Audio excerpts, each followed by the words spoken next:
Hello YouTube, we're on the Real Programming channel. I'm its host, my name is Andrei, I greet you, welcome. This is our 12th lesson. We are talking about PHP, HTML and MySqL. We'll talk about connect to your database from PHP. Before a PHP script can insert or retrieve data from a MySqL database, it must connect to the database. Connecting to a MySqL database from PHP is similar in many ways to accessing a database from a MySqL tool, and it requires the same pieces of information. Remember the three checkboxes you filled out earlier in this chapter. Here are the again, along with a new one for the new name of the database. Go ahead and write them down one more time. Don't forget, remember, you will find all the code and material of this lesson under this video in the description, link to Google Drive, and not only link to Google Drive.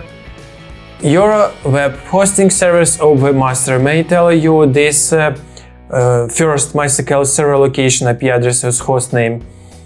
Or if your web server and MySqL database server are running on the same machine, you can use the word localhost. 2. My database username. 3. My database password. And 4. My database name. The name of the database you created earlier, which is alien database. If for some reason or you name your database something else or decided to use database that was already created, use that name instead. The database server, host location, username, password, and database name are all required in order to establish a connection to a MySqL database from a PHP script. Once the connection is made, the script can carry out SQL commands just as if you were entering them manually in a MySqL tool.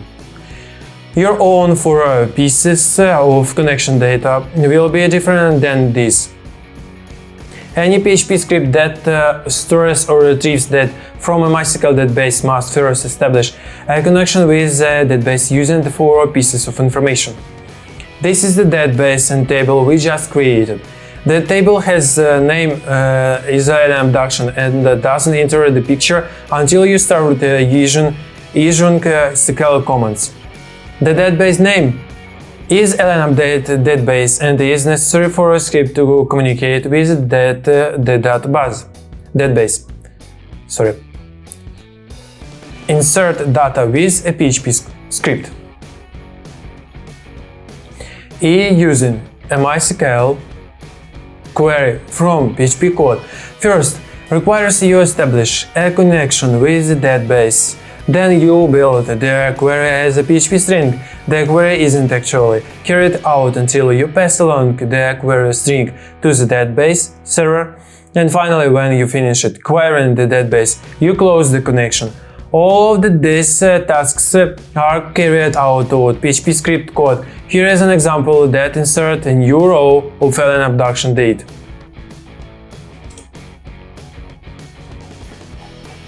Okay. This is our code. Connect to the MySqL database.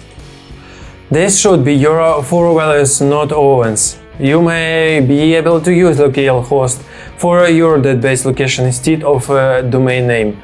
Build the insert query as a string and PHP code. Issue the insert query on the MySqL database. Be really careful with the quotes and double quotes here, as well as spaces before and after quotes. Issue the insert query on the MySqL database, the function query, and brain power. What do you think each of these PHP functions is doing in the scripts? This function required your web server to have PHP version 4.1 or greater. Use PHP function to talk to the database. There are the three main PHP functions used to communicate with the MySqL database. MySqL is connect, MySqL _ connect, MySqL I query, and MySqL close like this. And if you see a pattern, it's not accident. All of the modern PHP function, they interact with MySQL, begin with MySQL. An older set of PHP functions that interact with MySQL begin with MySQL underscore with the I. The I stands for improved, and the MySQL functions are now preferred. Connect to a MySQL database using the 4 pieces of information you already learned about, and Visual query on a MySQL database, which often involves storing or retrieving data from a table. A closer connection with a MySQL database using these 3 functions typically involves a precedable sequence of steps. 1. Connection to the database with the MySQL Connect function. Provide this server location, username and password to get permission to interact with the MySQL database server. Also specify the database name since this is connection to a specified database. Hello, calling MySQL server U3, yes, I'm here. 2. Create an SQL query and store it as a string and a PHP variable. To communicate with the database server, you have to use SQL commands. For example, an insert statement is needed to add data to the element subduction table. There is nothing special about the variable name we choose, but a straightforward name like a $query works fine. I've got a big insert statement to send and it's stored in a PHP variable. The query is created as string and stored in the $query variable. 3. Issue the query with the MySQL query function.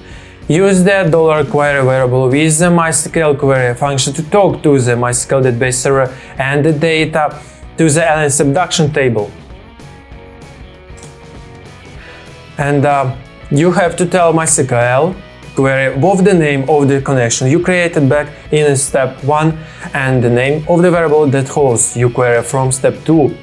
The function executes your query, which is an insert statement to insert data into the table. Okay. And 4. Close the database connection with the MySQL close function. Finally, MySQL close tells the MySQL database server that you are finished communicating with it. Okay. And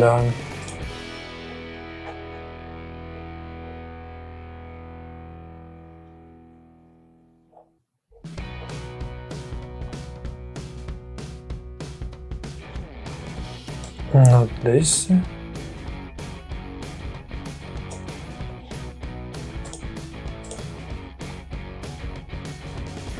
Okay, if this is the name of your connection, if something goes wrong, this will send back a message to you and stop everything. This is an SQL insert query that adds data to your database. MySQL underscore query is how PHP communicates with the MySQL server. The code stored in the $query variable is the SQL code, not PHP code. Here is where I close the connection. Let's take a closer look at each one of these PHP database functions, starting with MySQL underscore connection. Get connection with MySQL Connect. And